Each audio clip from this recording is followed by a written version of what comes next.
Voici Caroline, une jeune fille comme les autres. Le problème de Caroline, c'est que lorsqu'elle marche dans la rue, elle est souvent la cible de harcèlement.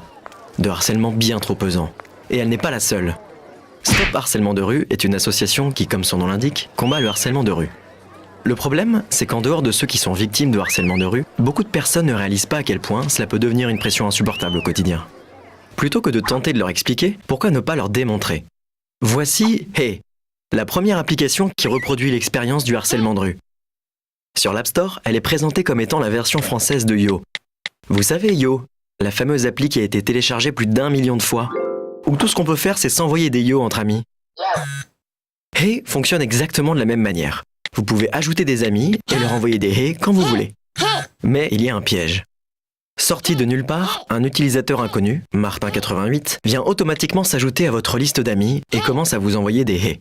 Beaucoup trop de Hey. Martin88 devient rapidement de plus en plus oppressant, de la même manière que lorsqu'on est harcelé dans la rue. Puis les Hey se transforment en Hey, t'es trop bonne. Puis continue en Hey, regarde-moi quand je te parle.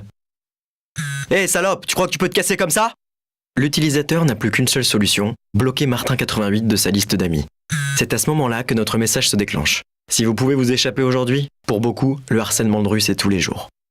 Suivi d'un lien vers le site Stop Harcèlement de rue, ainsi que d'une option de partage pour piéger vos amis.